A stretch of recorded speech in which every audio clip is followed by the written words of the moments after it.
the purposes of last night's event, it doesn't matter. Like almost everybody in the Democratic Party, Billie Eilish has decided that Donald Trump is her core problem. You don't need me to tell you things are a mess. Donald Trump is destroying our country and everything we care about. We need leaders who will solve problems like climate change and COVID, not deny them. Leaders who will fight against systemic racism and inequality. It starts with voting against Donald Trump and for Joe Biden. We all have to vote like our lives and the world depend on it, because they do. How much money she make off that ad? Hey, are we about to get another $1,200 stimulus check? Let's go take a look. After weeks of closed-door negotiations. Donald Trump is destroying everything we care about, period. That right there is the message of the DNC this week. The message is not, Joe Biden can identify his own wife by sight and is therefore fit to lead the country. Right. No. It's not, Kamala Harris is actually a very sincere person who's really thought through the issues that matter. No. It's not even, vote for us and our program will make the country better. No, it's not. In fact, it's simpler than that, and therefore maybe more compelling. It's, you're unhappy, so are we, it's all Donald Trump's fault, let's kick him out. Right. And honestly, you can kind of see the appeal here. Real life, by contrast, is complicated. It's never that obvious why things go wrong. And of course, if we're being honest about it, all of us are implicated in our own failures to a much greater extent than we care to admit. But that's the thing. At the Democratic National Convention, you don't have to admit it. You did nothing wrong. You're blameless. It's all Donald Trump's fault. Watch Chief Warren live from Indian country. Donald Trump's ignorance and incompetence have always been a danger to our country. COVID-19 was Trump's biggest test. He failed miserably. This crisis is on Donald Trump and the Republicans who enable him. On November 3rd, we will hold them all accountable. You're going to blame the virus on that, man. Add the coronavirus to the list of his crimes. Right. It's all there. When he wasn't stuffing your neighborhood's mailboxes into the back of his Suburban, it turns out Donald Trump was up late in his basement lab mixing up lethal bat pathogens, which he then mercilessly unleashed on America from his own personal wet market. Right. You should see what he did to the nursing homes in the state of New York. It's awful. Yeah. But if nothing else, give that man points for energy. Donald Trump is so committed to making you unhappy that he rarely sleeps. Okay, you look skeptical.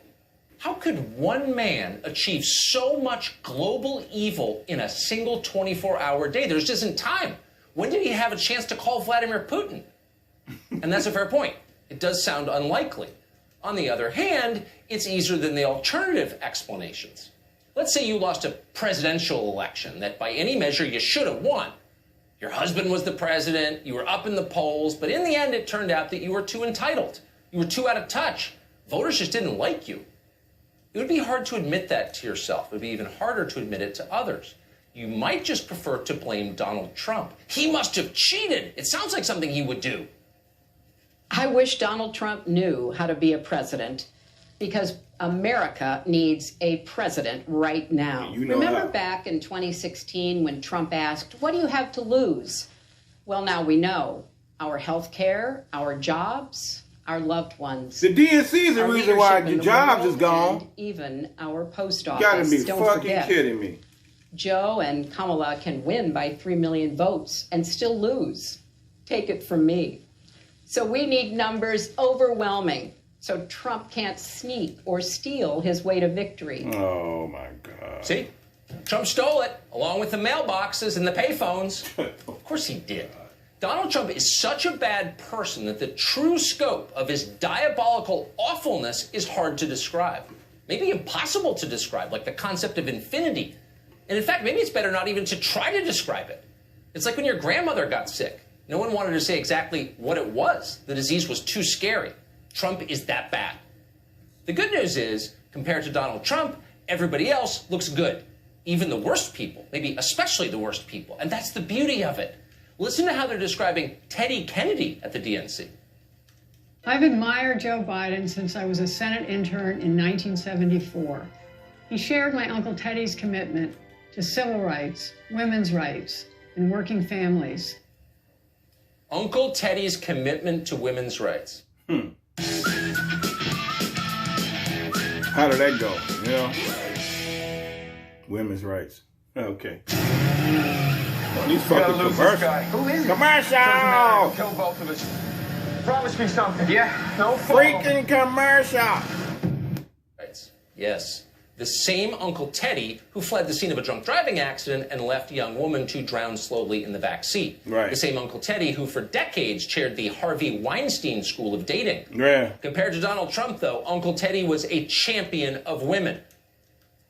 That's their position. And you're starting to see the appeal of the message, are you not? Everyone gets off the hook except for Donald Trump. Right. And of course, people who look like Donald Trump, they're evil too. It's guilt by resemblance. Watch CNN explain. It was all about representation. My little melanated, cynical heart, my immigrant melanated woman heart felt so full last night. Actually, today with David and John is the first time I see a white man like in 8 hours. This, you know, other than Joe Biden last night, and that's okay. They've had 240 years of representation. They're going to be okay. So this is how bad he is. Anyone with the same skin color as Donald Trump is repulsive. In fact, so disgusting, so repugnant to gaze upon that even a brief respite from looking at people like this feels like a vacation. The CNN anchor is now refreshed, as she just told you. It was like a spa treatment in Sedona. Fetch the hot towels. Give me the cucumbers for my eyes. Keep in mind, nothing you just heard is racism. No. Now, of course, if you said that about the CNN anchor, obviously it would be racism. You would be fired for it, maybe arrested.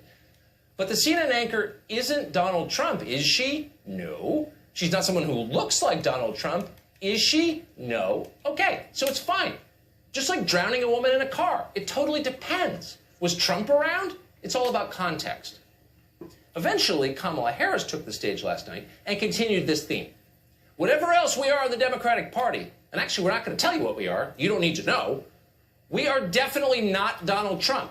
And that's enough. So just vote for us. Everything will be fine. Right. So I think we need to ask ourselves, why don't they want us to vote? Why is there so much effort to silence our voices? And the answer is because when we vote, things change. When we vote, things get better. The last 50 years it hasn't. Oh, there it is right there. That's the line of the night. When we vote, things get better. Vote for us and things will get better. Yeah. She's not telling you how they're going to get better. Why would she? Just vote. Right. Put us in power and your life will instantly improve. And that's been their slogan for 50 years. That's the promise they're making. It's also the promise they've been making for decades. Yep. And for decades, people have believed them. Yep. Democrats now control nearly every major population center in this country. Yep. So the question is, how are those places doing? Terrible. Have things gotten better in, say, Chicago, or Detroit, or Baltimore, or Gary, or Birmingham, or name the city? Nope. We're not going to answer that. We're going to leave the reporting on that to you. Just Google the name of any major American city. Right. And see how life is looking for the people who live in those places right now. Right. They did what they were told. They voted the way Kamala Harris wanted them to vote. That's right. Did life improve? Nope. That is a fair question. It's the basic question. It may be the only question that matters. Democrats hate it when you ask. Right. When you press them, they'll let you know that, and this may come as a shock, Donald Trump is destroying things in places they've controlled for generations. Bill de Blasio just said that the other day. And then they change the subject. They're on to something else. Often they bring up a place called Selma. Selma is a small city in the state of Alabama. Selma is famous because there was a consequential civil rights march there 55 years ago this spring. You hear a lot about the march. But you never hear how the story ended. People in Selma voted, and good, that was the point of the march. And they voted for Democrats. How did that turn out for them? Right. Selma is now the poorest city in Alabama. It is the most dangerous place in the state. It has the highest unemployment rate. More than 40% of the people who live in Selma are poor. They're in poverty. That's a tragedy. Democrats. It's amazing there is a city like that in this country. Does Kamala Harris care? Nope. Has she ever mentioned real-life Selma as distinct from Selma the metaphor? Probably she hasn't. And more to the point, what has Kamala Harris done to make Selma better? Nothing. Come on. You know the answer. Progressive Democrats took control of Selma, and that was the end of the story, because taking control was the whole point. The lives of the actual people who remained there didn't matter, and they still don't. But to Kamala Harris, this is the blueprint for the rest of the country. In the excessive use of force by police and in our broader criminal justice system, there is no vaccine for racism. We have got to do the work. For George Floyd, for Breonna Taylor, for the lives of too many others to name, we've got to do the work to fulfill that promise of equal justice under law. Because here's the thing, none of us are free until all of us are free. Yeah. Okay. What's interesting, though, is what Kamala Harris didn't say in that speech. At no point, and we listened carefully, did she mention any of the people dying as she was speaking. The beatings, for example, that took place, the assaults that were going on as the Democratic National Convention progressed this week. They're not important. The other day in Manhattan, a retired NYPD sergeant was viciously beaten and robbed on camera. We showed you beatings in Portland. Cities across the country are falling apart in real time. Take a look at the DNC's after party this week. Watch.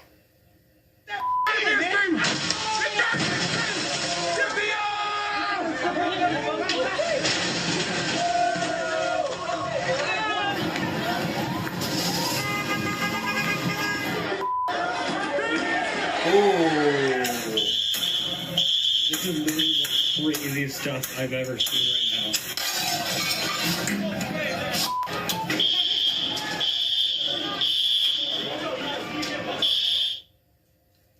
Those are real people. Their lives matter, no matter what they look like, no matter who they voted for, no matter what they believe. They're Americans, their lives matter.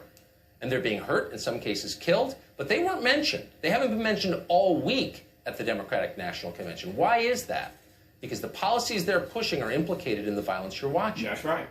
Nor have they mentioned what's happening in California right now, our biggest state, Kamala Harris's home state. They're rolling blackouts. We need a Green New Deal, the Democrats tell you. Okay, what will that look like? Well, there is one state in the union that is closer to a Green New Deal than any other. It's California. And thanks to its green energy policy, California is now suffering historic power outages in the middle of a heat wave. By the way, that can kill people. For another thing, it's not a first world situation. We're supposed to have electricity. And when our biggest state doesn't, it tells you there's been massive and profound, possibly criminal mismanagement. Who did that and why? Shouldn't we be interested in finding out? No mention of it last night. Well, we've been without power 60-plus hours since Friday night. Inside Carl Whitley's home, at least half a dozen medical devices that need power. All of them help to keep his son alive. During other power outages, he would get advance notice from PG&E, but not this weekend. This particular outage, we got no heads up. We got no information. Thousands of residents in San Jose lost power over the weekend as early as Friday night. This map shows that thousands more are still affected. Look, most voters in California are Democrats. This is not in any sense a partisan point. California will vote for Kamala Harris in November. There's no question about that. It's a question of helping actual people, not just repeating mindless platitudes, telling us the same two stories about police brutality. Right. Nobody defends police brutality. Nobody's in favor of it. But if you keep talking about the same two stories, it gives us the sense that you're intentionally ignoring what's actually happening. Exactly. Which is the consistent lowering of the standard of living for actual Americans. Right. Millions of them. Right. So you shouldn't be surprised if you continue to ignore things people actually care about, that people may not be that excited about your candidacy, despite how they feel about the guy you're running against. And in the case of Kamala Harris, that meant they had to make people up. Take a look at this. This is a banner behind Kamala Harris. They had to duplicate some of her fans after the address. It was hard to find a room full of people actually clapping, so they just invented some people out of thin air. If it's good enough for Major League Baseball, it's good enough for the DNC. Take a look. So if you're wondering where the genuine supporters are, they may be wandering around looking for an actual message. Trump bad. Even if you agree with that, it's a little thin after a while. They're fake. Fucking Fake. The crown to Chris Cuomo. So runner-up for worst journalist of the year, who's so close to taking that crown before the year's end on January 1st, Don Lemon, once again making an absolute mockery of the sad state of journalism in the modern age, and also, once again, from his liberal elite ivory tower, calling half of the country dumb, which is pretty interesting coming from the mouth of Don Lemon, and comparing the Trump base to a cult, and saying that those who vote for Trump are programmed and need to be deprogrammed. They act like a cult. Once again, interesting coming from the left. I have an entire YouTube channel called The Liberal Hive Mind, and the cult-like behavior that we really see comes from one specific side where they all chant the exact same talking points and shun anybody with an opposing viewpoint. Sounds like a cult to me. But of course, self-awareness level -1000 Don Lemon going on an unhinged rant with his favorite yes man, Chris Cuomo. So wait till I show you guys this, and then we're going to talk about Van Jones and Anderson Cooper and the way that they're treating Biden right now in respect to the president, of course. Wait till I show you this hypocrisy. Of course, the double standard that you'd expect. And before we get into any of it, please make sure to leave a like, a comment, subscribe, hit the notification bell to be notified every single time I post a new video, since that's by far the best thing you can do to support the channel. Follow me on Twitter, links in the description, check out my subscribe star, link is also in the description, check out my merch shop where you can buy the Biden-Harris 2020 A Hands-on President t-shirt, or get one of the items from the I Am Your President gear set. So let's roll the tape. Alright, so before we start, I cut up the most egregious points that runner-up for worst journalist of the year uttered yesterday in respect to the Democrat convention. So let's check out that clip and we'll give it away to Don Lemon. If I had a real friend who was involved in a cult, which I feel it is cultish behavior, I must try to help them. And you can only go so far until you reach bottom, I cannot deal with it. It's like an addiction. Until you reach bottom and you want help, I can't deal with it. I don't care about whether you're right or left. I've been right. I was a young Republican. And I left. I'm an independent now. And I'm an independent thinker. And so when I'm talking to people who not are smart, but who think they are smart, there's a difference between being smart and thinking you're smart, then I got to let you go. Who lies to them all the time, who gets them to vote against their own interests. So he lies to people and they believe it. And so what is that? Cultish behavior. And I think a lot of people need to be deprogrammed right now before they cast their next ballot. And yep, like I told you guys, a complete and utter lack of self-awareness. This man is not only unhinged, but seemingly can't even look in the mirror. Self-awareness and the ability to be introspective, or I guess in some cases critically think, isn't necessarily a virtue of the left these days. Don Lemon, who thought a rhino was a hippopotamus, literally talking about 60 million Americans who voted for a specific candidate, the president, as being lesser from an intellectual standpoint. Give me a break. Just because you have some fancy degree and you're $100,000 in student debt doesn't mean you're smarter than the guy who works as an electrician in your neighborhood and probably makes more money than you and doesn't have any student loan debt. So really, who's smarter? But even beyond that, how smart do you have to be to vote for Joe Biden? But of course, I'm getting a little bit facetious there. What's really important here is the whole cult-like behavior. One thing we see from the left is total and utter projection. The true cult is the liberal hive mind. When you're talking about a cult, one thing that's very identifiable is assimilation. Now, of course, when we're talking about assimilating to a country, the left doesn't want any of that. That's racist. But when we're talking about assimilation to a specific ideology, this is where cancel culture is introduced. You must abide by the structure, the ideological pillars of the dogmatic left, or you are canceled. You don't deserve to have a job and put food on the table for your children unless you utter the talking points of the left. Dissent is not allowed. Sounds a little bit cultish to me. During demonstrations, everyone uttering the exact same words. Hey, hey, ho, ho. Donald Trump has got to go. Hey, hey, ho, ho. And the myriad of different things that they say, sounds a little cultish to me. And this just goes to show how despicable of a human Don really is. And I think it really exemplifies the left in general. They're so condescending, always coming with this complex of intellectual superiority, looking down on you for your lack of a university degree or what you do in a completely bigoted way, where half of these people are paying $4,000 in rent to live in New York or Los Angeles, have no savings, a ton of debt, but they're so intellectual because they read the Communist Manifesto. Give me a break. But let's get off of that really quick. Remember earlier where I said, they're so smart that they're voting for Joe Biden. They must be geniuses. And also, remember from a previous video where I showed you guys this clip right here? The news will say It was the greatest performance in the history of debating. He was brilliant. He was unbelievable. Joe Biden, all he has to do is, if he can make it off the stage and walk back unassisted, they will say it was the single greatest debate performance in history. You know that, and so do I. Well, turns out that's exactly right. It's exactly what you were expecting. But not only that, it played out in a literal sense, and Van Jones even dropped the mirage and straight up said it. Listen to what Van Jones had to say. And that sound that you hear all across the country is the sound of Democrats exhaling. That's what that is. People would have accepted anything. We just wanted Joe to get out there. So, sometimes when he gets out there, you're afraid he's going to make a mistake. He's going to have a gaffe. The expectations are just so low. We were prepared for it to be a terrible speech. As long as he didn't embarrass himself, we were going to come out here and praise it. You don't have to make nothing up tonight. Joe Biden did that thing. He straight up admitted that they are a propaganda outlet for the Democrat Party. He literally said it. We don't have to come out here and lie to the American people and pretend like Biden gave a good speech. We don't have to come out and lie and play defense for the Democrat Party because Biden didn't screw up. And that's exactly what they did. He sounded relatively coherent. I mean, he had 4.5 days, probably 3 weeks to prepare this speech and get it down pat. He got through one element of public speaking without having to riff or actually come up with ideas on the spot, which is usually where his gaffes come from. My friends were telling me that it's going to be filled with gaffes, and I told them, no, it's not, because whenever he prepares for something and has a teleprompter, he does okay. It's the moment he goes off script where you get all of these insane gaffes. Right. But after he had his mediocre at best speech, listen to how the talking heads in the media covered it. I am just like, if I could jump out of the chair, I mean, this is the best night for Joe Biden ever. Joe speak, I said Joe Biden is going to be our next president because there's so many Americans that just wanted to see Joe and Kamala meet that threshold, and they met it and surpassed it. We're in a very good position. And I'm going to tell you, what he did is so hard to pull off. All the policies in there, but you almost didn't notice it because it was so masterfully woven into the biography and the story and the values.